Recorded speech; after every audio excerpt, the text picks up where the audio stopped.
A very good morning to you. My name is Daniel Wahome and welcome to Sports Check on the 11th day of April 2022.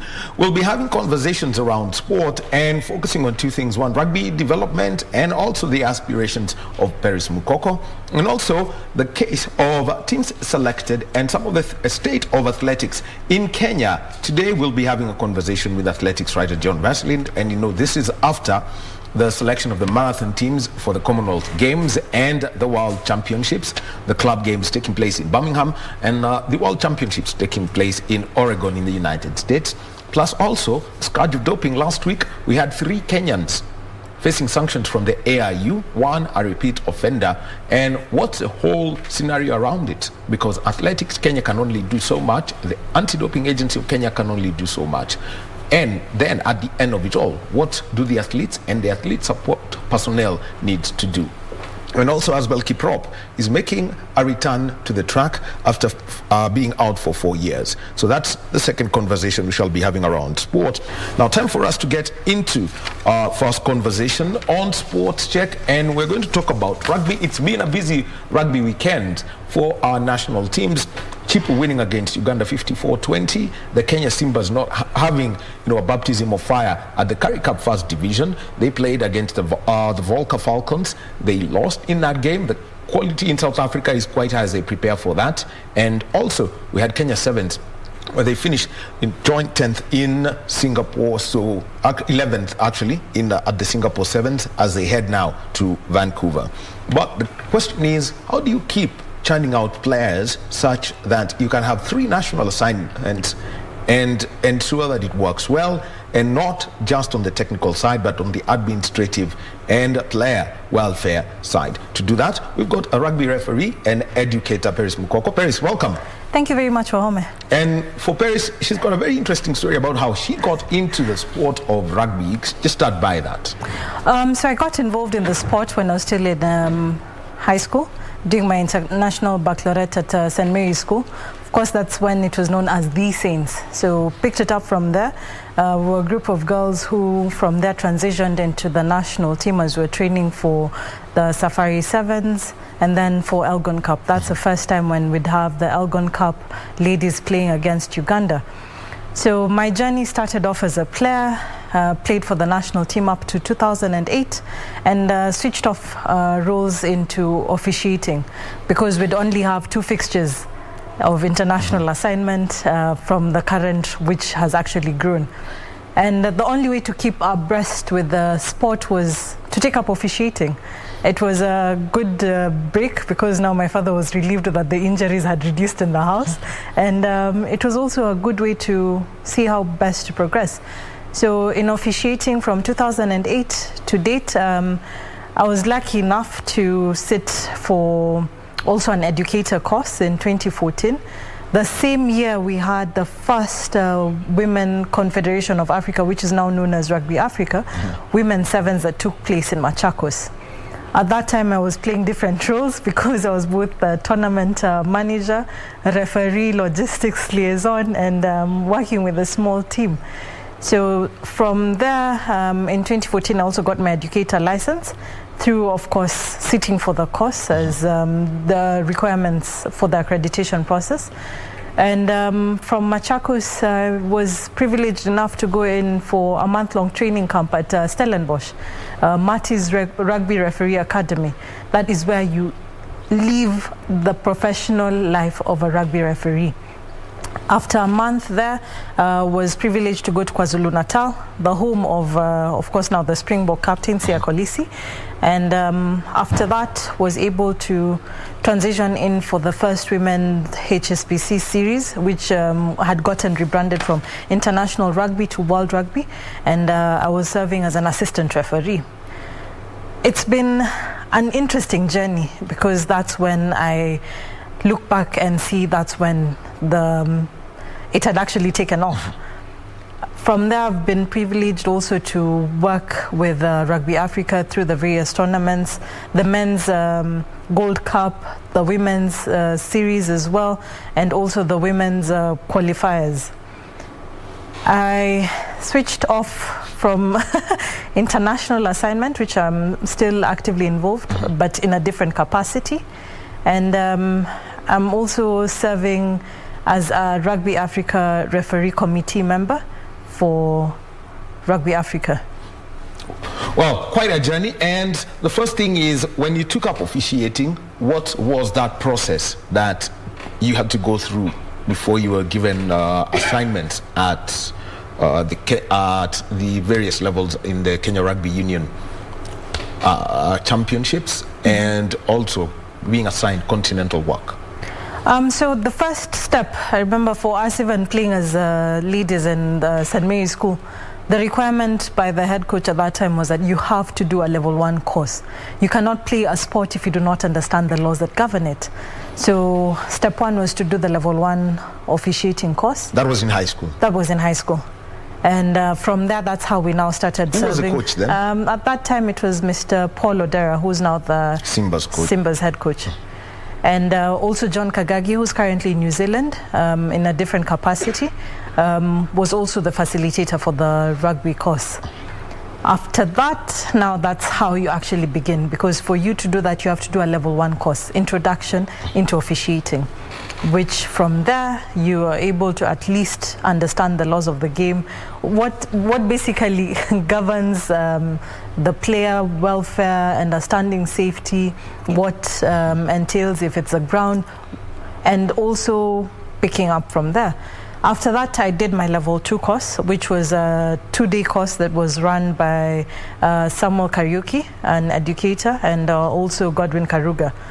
So it was a journey in terms of, for you to be able to officiate certain levels of games in Kenya, you'd have to have a level 2 accreditation. So that's how I was. Specific levels? Yes. Of which you must have a level 2 for you to officiate? Yes. Tell us about which levels. So for level 1, it's basic. Level 2, it's match officiating. So you understand the laws of the game, the psychological, physiological, mental that actually comes with the game.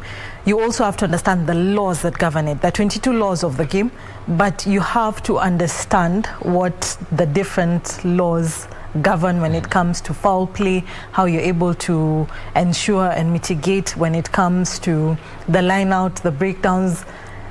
Each law is governed in a specific manner. You know when a scrum starts, when it ends, when a line out starts, when it ends, penalty, full penalty, just to differentiate it. And then you're able to know, like the new law that has actually been introduced, the 50-22 law. So you're able to know how to apply it in a game situation. Explain the 50-22 law. Now, in a given situation whereby a team has actually kicked from the 22 and it goes past the 50 mark, it is the same team that is able to actually throw it in at a line-out. It's about contest continuity. Very much the same, like a penalty that is kicked for touch. Yes. Yeah. So it's basically to ensure the continuity and the contest of the game continues, basically. And also fair play, because you're able to award the team that was actually in their defense to cover the given ground. Now, when it comes to the one question you haven't answered, for you to, as a level 2 certified referee, yes, what are the levels which you can officiate at? I'll use an example: Kenya Cup, Championship, Nationwide. Which are the levels that? You actually have to officiate all. I'll say all of them, because of the different magnitudes. When you come to Nationwide, you find that you end up communicating more or talking more to the players because they're not able to understand the different laws or interpretation. You find that in Championship or Nationwide, the skill set of the players is different. Basically just like the under 20 from the games that we actually saw over the weekend. When it comes to scrummaging, we're looking at safety first. If we compare it to the Enterprise Cup final that occurred over the weekend of Kenya, of KCB versus Kabras. Yes, KCB versus Kabras. If you compare how they actually do the scrummage in comparison to a Nationwide team, you'd find that that level of the Kabras and KCB would actually ensure that they're square and straight, whereby when you come to Nationwide, a player is not too sure how to go in for an engagement sequence. You'd find either their back is not straight or slouch, so you as a referee, you have to encourage the player to go in straight and put their bind up. So for level 2, that's where you're able to actually build on it. And over the years, you're supposed to transition up into the Kenya Cup and eventually through to Rugby Africa panel and also through World Rugby. Now, one of the things about rugby is that unlike football, the referee plays almost like a director of when there is play or there is contact. To manage all of that. Yeah. How that all works, because you'll hear something like release, back.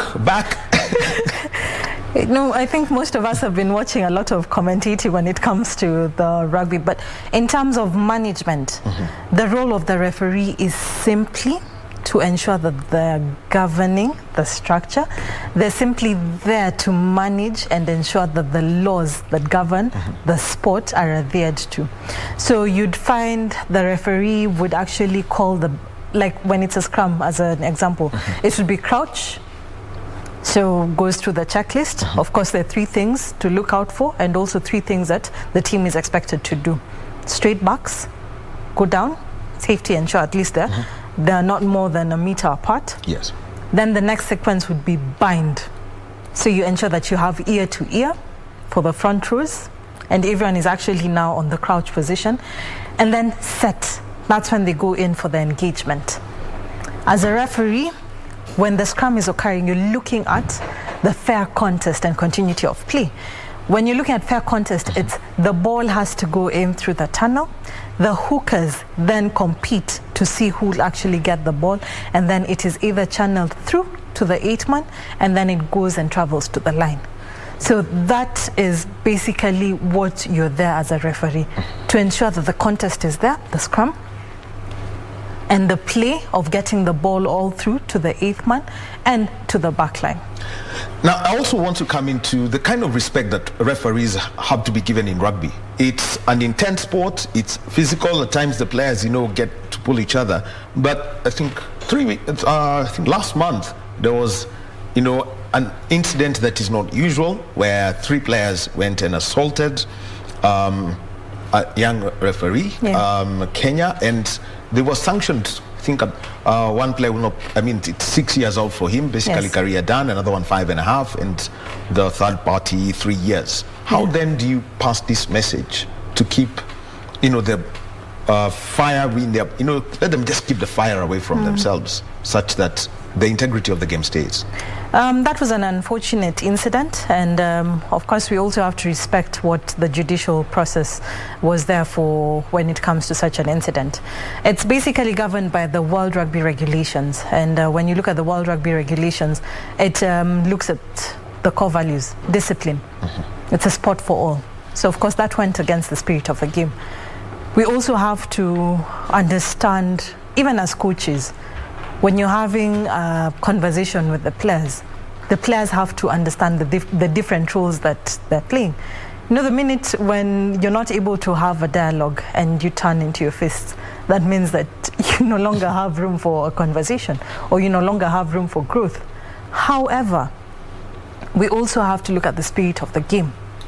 It's fair contest, continuity, discipline, a sport for all, respect. And of course, that was not something that occurred at that time. However, your question, I'll go back to your question in terms of how do we ensure that the teams actually go through that. I believe it starts from the head, in ensuring that, one, people understand the laws of the game, understand that the growth has to be symbiotic. If you're looking at it in terms of the coaches, the match officials, the administrators, the technical side, the medics, the team managers, it has to be symbiotic. How do we grow then? I'd put a challenge maybe to the clubs and see, out of the 30 players that they have, is it possible that they can actually give us 3 who can actually take up officiating, so that they're able to understand? And then we end up building a pool system, because you'd find that referees were spread thin, and we're basically trying as much as possible in any given week to see how best to honor and ensure that the maybe 30 fixtures that are taking part in different leagues all kick off. And that means you need about 150 150 officials at any one point. At any one point, because you'd have it's just that COVID has taken us aback. But in any given fixture, you'd find that out of the 12 clubs, you're having 6 games from Kenya Cup. Yes. So out of the 6, that's 12. So you have Kenya Cup and Enterprise Cup. Then Eric Shirley Shield. Yes, the Eric Shirley Shield. Thank you for that. Then after that, you go to Championship and Nationwide. Championship, there are basically about 8 games. So out of 16, you add another 8. Okay, the count grows. We go down to Nationwide. Nationwide is basically what people would say mashinani, grassroots. That's what feeds into the Championship and then feeds into the Kenya Cup. Yes. You have another, give or take, 8. So it's another 40. Those are only 40 center referees. Have we factored in the assistant referees? We haven't. So that's 40, then we have to factor in another 80. So that's 120 match officials. We have not even gone to the professional side where we're looking at having a technical zone manager where you need at least 1.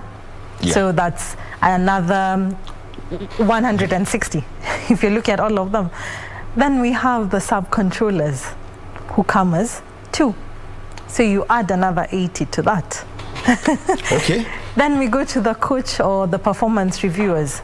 So basically what we're saying is for us to grow those numbers and for us to move into elite level, we have to also see how best we can actually have a symbiotic relationship with the teams. So it's not 150 people like I was doing, it's 7 people per game minimum required. Minimum. For 40 matches on a Saturday. Yes. That's 280 people. Yes. Call it 300. Yes.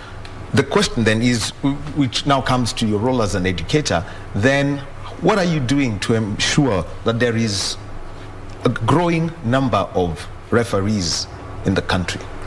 Of course, I'm not the only one who's doing it.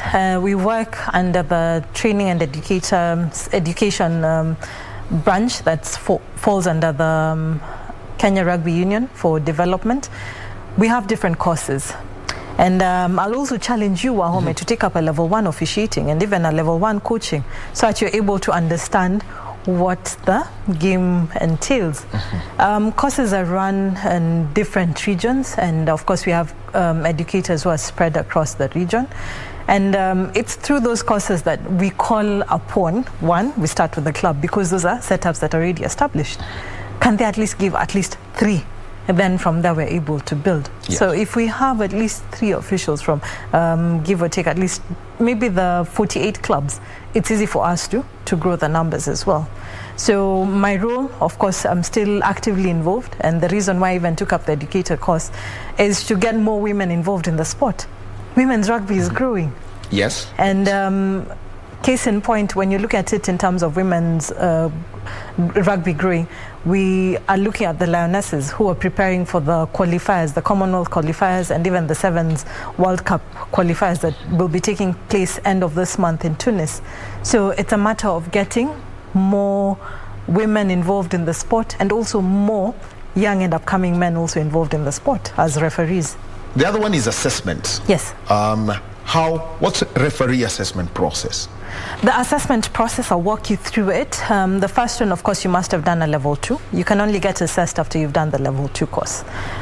After you've been assessed, ensuring that we've gone through the transcript and you've met the minimum criteria, which is competent, then we're able to now move you from assessment to coaching and performance reviewing. So when it's assessment, we're going through the 2-day course after we've finished with it. How is it that you're able to apply it from the classroom setup onto the field? Once you get your accreditation or your level 2 accreditation, then now we move into another graduation step, which entails coaching of match officials, so that we are able to see what areas they want to improve on, how is it that we can actually help them, positioning, maybe secondary signals, communication, positioning, or even law understanding.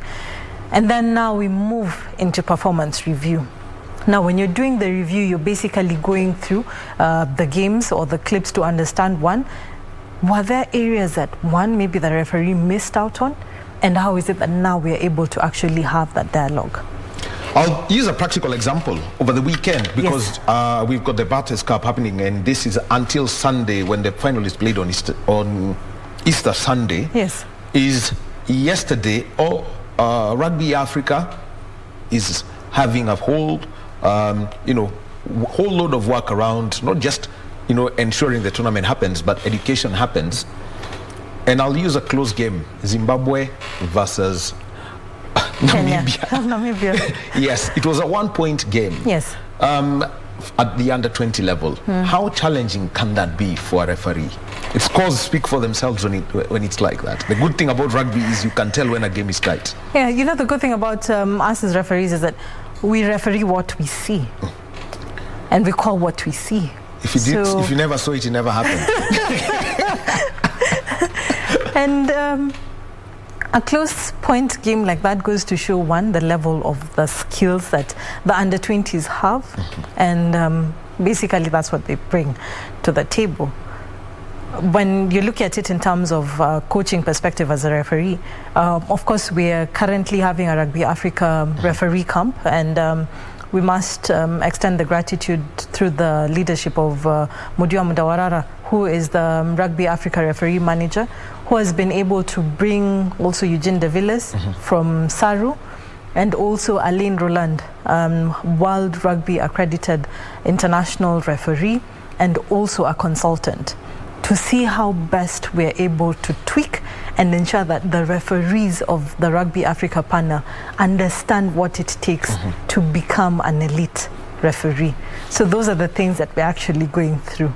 Yeah, and that's going on for quite some time. Yes. Now, the other role that you play is you serve on the board of the Kenya Rugby Union. Yes. And there are two, you're serving there in the Women's Rugby Committee. Yes. Tell us the entire role and how fast this is changing.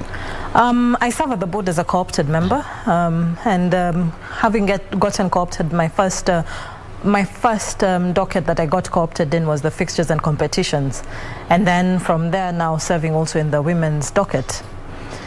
The roles that actually entails when it comes to the women's docket, I'll answer that question, is growing the women's game. How is it that we're able to transition and ensure that the women's game grows? Not only in terms of player welfare, we're also looking at it from a technical perspective, also officiating perspective, because it has to grow in tandem with the women's strategic plan of World Rugby. We have to ensure that all the women who are involved in the sport get an opportunity to serve in different capacities. I'll give maybe the first one, which we were all involved in. The Sevens Olympic that actually took place just recently, last year. At the same time, we're supposed to prepare for the qualifiers for Colombia. So most of the times we'd always focus on sevens, and then we'd forget about 15s. But this gave us an opportunity to actually now think outside the box. You cannot depend on those who are on assignment for sevens, because the minute they land, it will be the second week of our competition. Yes. So it's now growing the base of the players for 15s.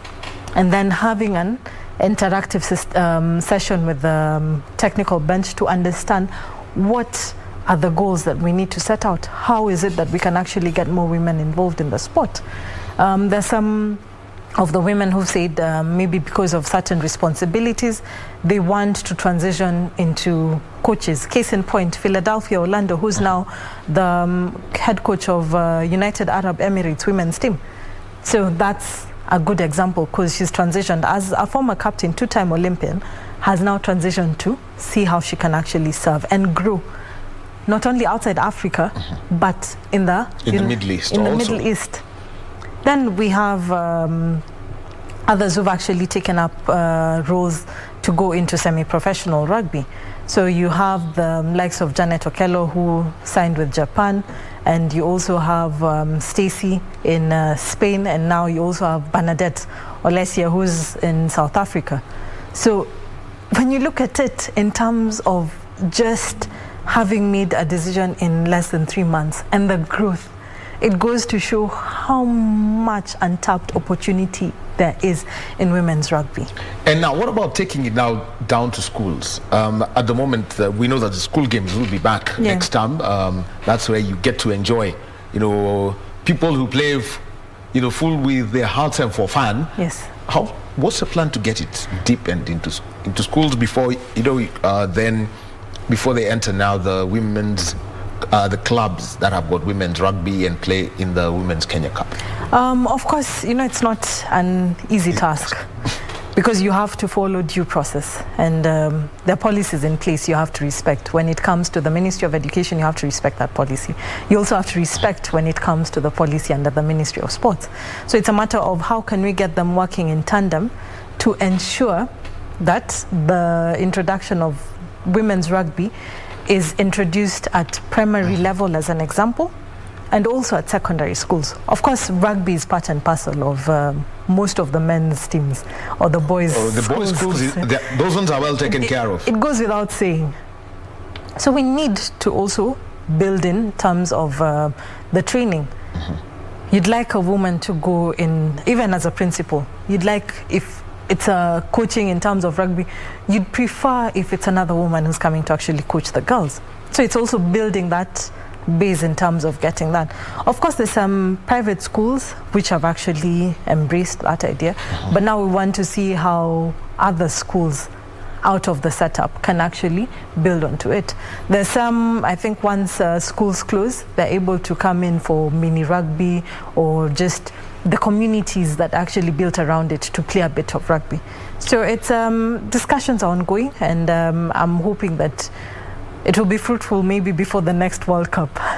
And having been a player yourself, how long would it take if you were to go into a girls' school? How long would it take to develop something that's such that by the time, think of it, you're through with high school, then you've developed your skill and an understanding of the game that can be passed down the classes?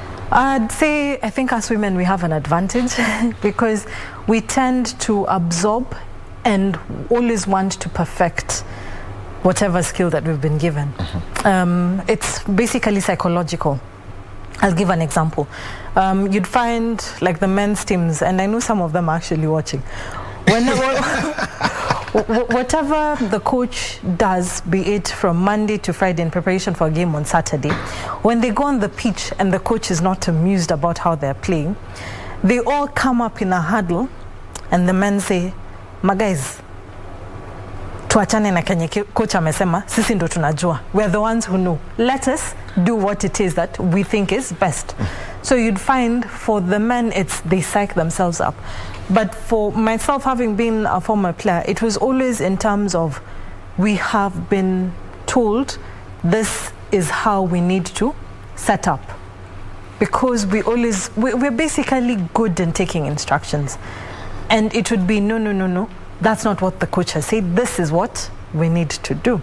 So in terms of building that skill set, I'd comfortably say give it at least 3 years. The first year is for them to actually build the skills, to understand the laws. The second year, it's now transitioning, building in terms of confidence. And the third one, you're looking at it in terms of perfecting it. I'll give Grace Odhiambo as an example. When she was picking up rugby, she was actually a girl in mini rugby in Nakuru setup. She started it off as a mini rugby whereby it would be pass, understanding the laws, moving forward, and then transitioning, building confidence. If you compare the Grace Odhiambo, who's actually now the assistant captain of the Lionesses, at only 21 years of age, in comparison to the girl who walked into Nakuru when she was 8, she's built in the confidence. She's able to understand the laws of the game. She's able to even ask a technical sphere in terms of understanding the laws of the game. So if we're able to tap into someone who's only 8 and walk with them through the process, definitely by the time they're coming 17 or 16, they'll be able to actually have a slot in the national team. So it's a matter of how do we do that. And also just looking at the strategy in terms of having also a women's under 20, a women's under 16 competition in the next cycle as well. Well, I think, when was it? I think 2018, the Safari Sevens had age grade rugby and included the girls and also the women's competitions. But look, now coming to your other role, working in the competitions league and fixtures committee, how does that work such that when everyone wants to know where to go watch the game, then there's some form of certainty that's out there? I'll ask you a question and then I'll answer your question. Hey, what's happening here? No, this is I'm the one who asked the question. Okay. When was the first time you knew about women's rugby?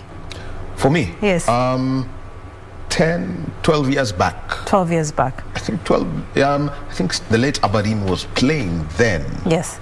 Before then, did you know the women's team was actually there in 2006?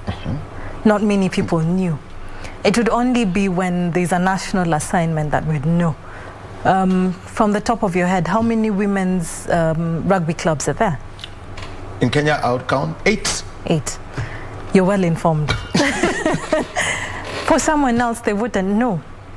But it goes to show the progression and the much needed exposure it has to acquire. This year, most people came to realize that there are actually clubs for women's that play 15s. They're only used to 10s. They're only used to 7s. But now it's built capacity. I'll give an example as Impala Rugby Club and even Nakuru, because those are the two clubs that look at it in terms of development and growing the player pathway. And even Mary Atino, who serves as the head coach for Impala, a level 2 educator when it comes to coaching as well, has been involved in seeing how to build it. So you'd find most of the girls who we were with when we started rugby in 2006, we've now transitioned into coaching. Mentoring, and also management, like Cameline, we played together.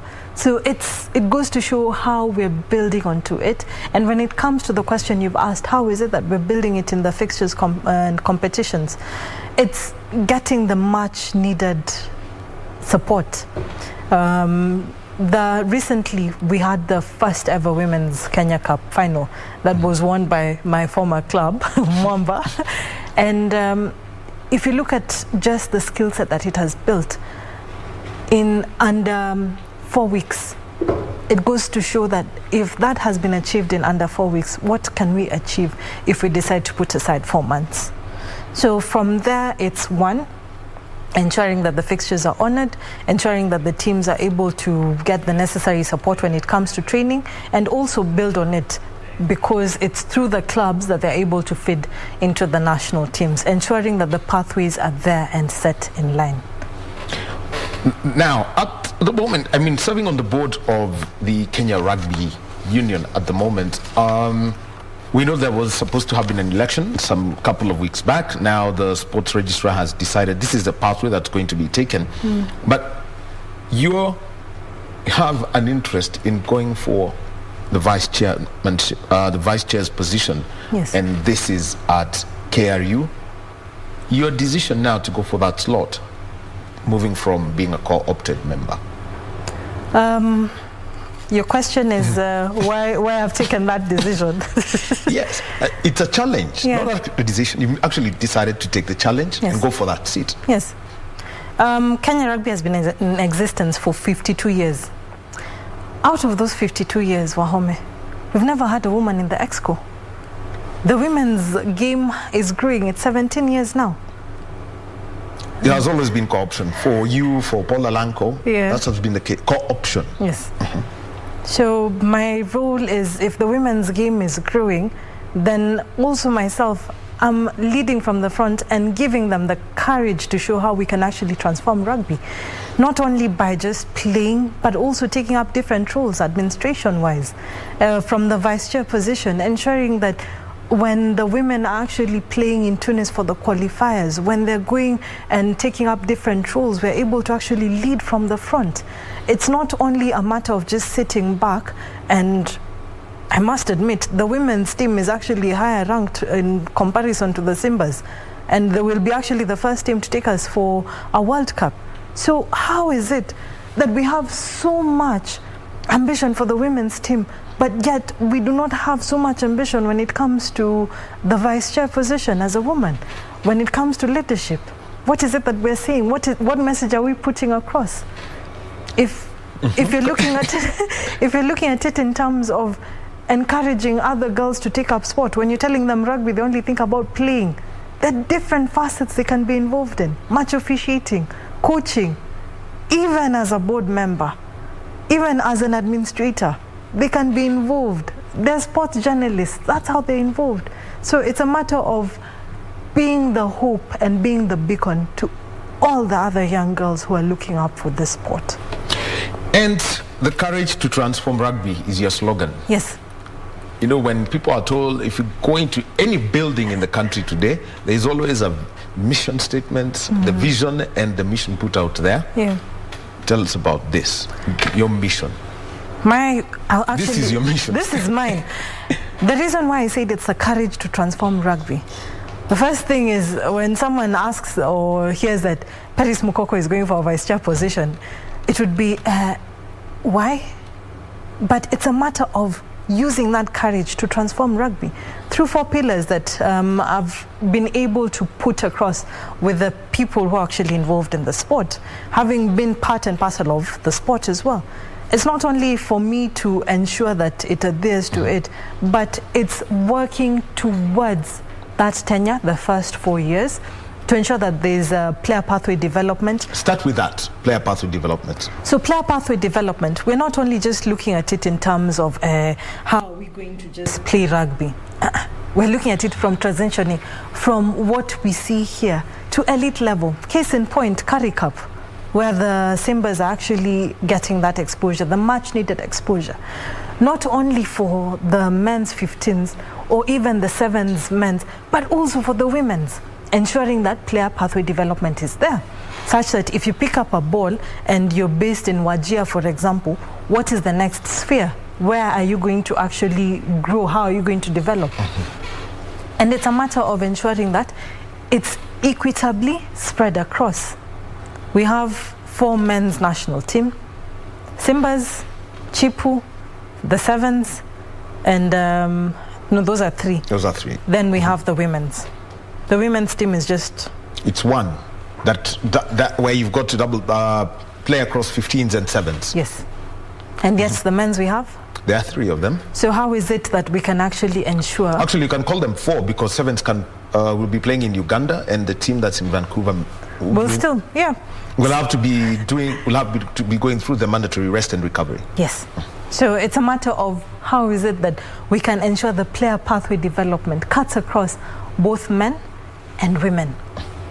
Now, the other one, you've spoken about women in rugby and also the development of match officials, coaches, and administrators. Now, the one thing that shocks everyone when it comes to sport, when it comes to integrity, accountability, and sustainability. Yes. Things, it's no longer shocks anyone when your federation is suspended. How do you bring this into sport? When the first thing you interpret when you look at integrity and accountability and sustainability, the first thing that goes to people's minds is money. It starts with that. But have we looked at the different courses, the different programs that are actually there?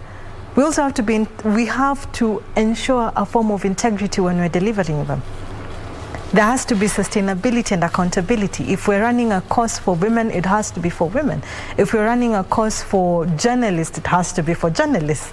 If we're running a course for coaches, it is there. What are we trying to achieve in terms of integrity? Ensuring that due process is followed and a lot of transparency is given, and sustainability, ensuring even all the clubs hold us accountable. Because if we're asking the clubs to give us at least 3 match officials, then they're able to also produce 3 coaches, 3 team managers, 3 physios, because not all the 40 players that they may have will make the 23-man squad in any given day. We still have another 20-something to actually work with, give or take, or 17, if we're looking at it. So how is it that we can ensure that the 17 are still involved? It's through those programs. That's why it's about integrity, accountability and sustainability, because we're not looking at developing a program that will collapse. It has to be sustainable. If you're rolling it out in the first year, the second year it also has to roll out in the same way. And for you to do that, integrity, I mean sustainability, integrity, accountability, I know the KRU has got this system where you can't have, where institutional memory is retained, where you don't vote in or vote out the entire board unless you have something as wild as happened 8 years back. The question then is, how do you keep what's working going? I'll give you an example of some federations where they find something, it was working, but because you've defeated the guy who was in office, the baby and the bathwater go out. Yeah. I'll give you, I'll just use a reference point. The reason why the constitution for KRU allows that it's half of the board that actually goes and another half actually stays is to avoid a vacuum. We all are aware about the constitution, even for the Kenyan constitution. We understand how it goes.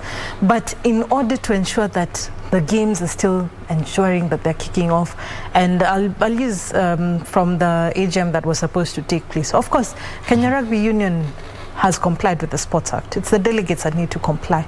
And we urge you to comply so that we're able to ensure. So actually KRU has only 2 proper affiliates, Yes. AP and KCB RFC. Yes.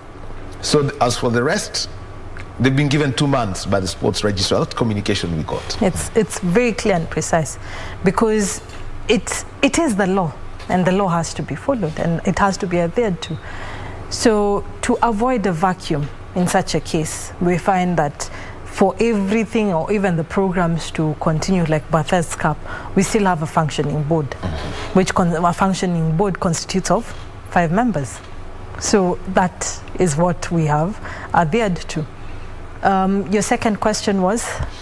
It is about, and I mean, 1, institutional memory is Yes. there, and number 2, making sure that programs that are there and have been set are not thrown away because there is a change of leadership. Yeah, that's why we urge members to vote wisely. Because the buck stops, it actually stops with the members. We're there for the members. We have been put there by the affiliates, and we have to adhere to the programs that the affiliates want to ensure the growth.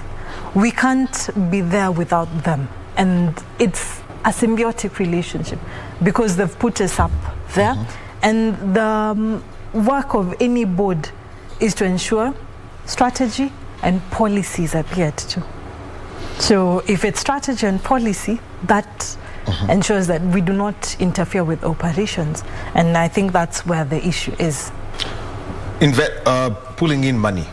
I know KRU had a conference with Rumble Ventures and Sport 360, Sport 360, Yeah. and how to tap into the properties that they have and generate revenue so that there is, if someone wants to come to KRU, you tell them, for example, I don't have enough space on my shirt to add another brand. Yeah. A journey of 1,000 miles always starts with a step. So that's the step we've taken. It's not going to be feasible to achieve it in 90 days. We also have to be realistic. If you're building a house, you start from the foundation.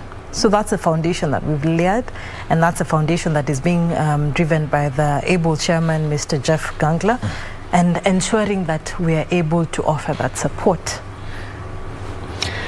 Overall, the outlook for Kenya Rugby, even as you run for the vice chair's position in the next 7 or so weeks. What outlook we're looking at? Yeah, for Kenyan Rugby this year. I know there's a lot. 15 sevens. There's also qualifiers for the women's. There's the Commonwealth Games, and also seeing that the Safari Sevens is back. What's the outlook for the sport?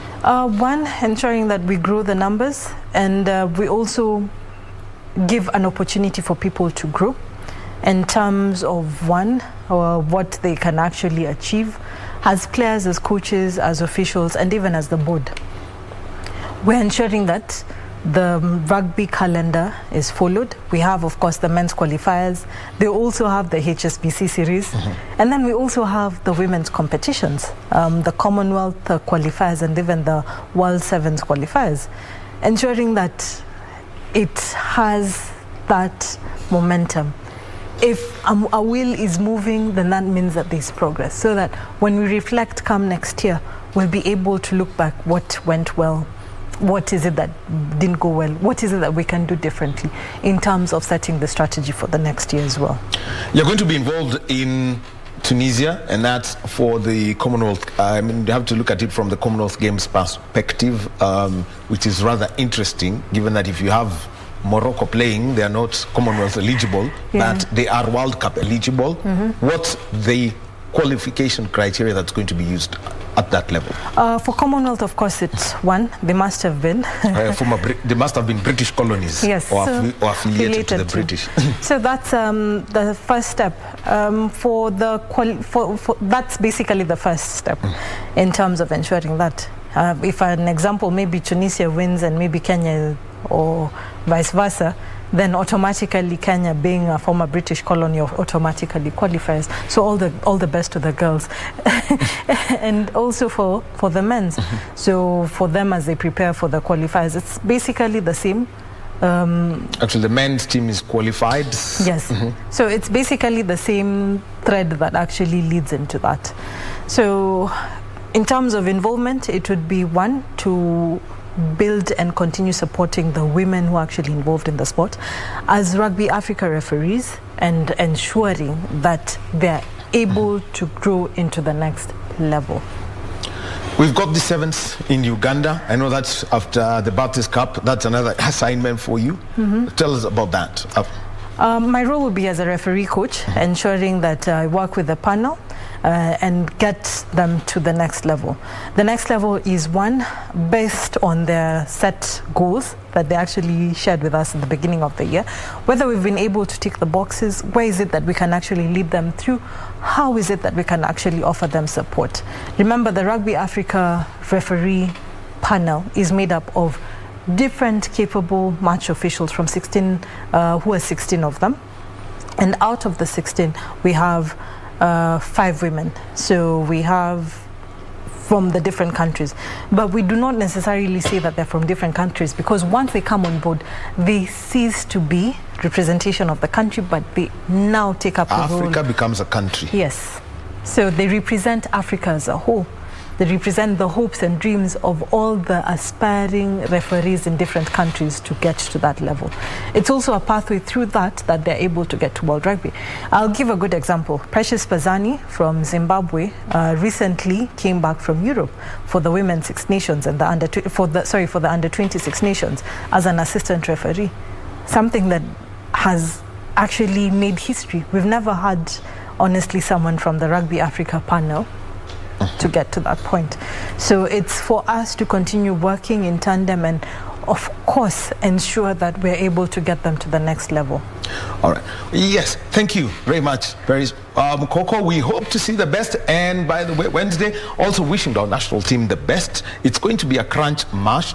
Namibia playing against Kenya at 2 p.m. That is one that's going to be, I would simply describe it as huge for any of the nations. Looks like whoever wins that, probably Easter Sunday, they will be going home with the trophy. Thank you very much, Peris Mukoko. She's a rugby referee and also an educator in the sport, specifically when it comes to match officials, and hopes to be vice chair of the Kenya Rugby Union. Thank you very much. Thank you, Wahome. We take a short break and we come back. Let's talk about the sport that keeps Kenya's flag flying all the time. We're talking about athletics. There is so much to talk about. The teams selected, the selection criteria, and that menace known as doping that is now squarely in the hands of athletes and athlete support personnel. We do that after this break.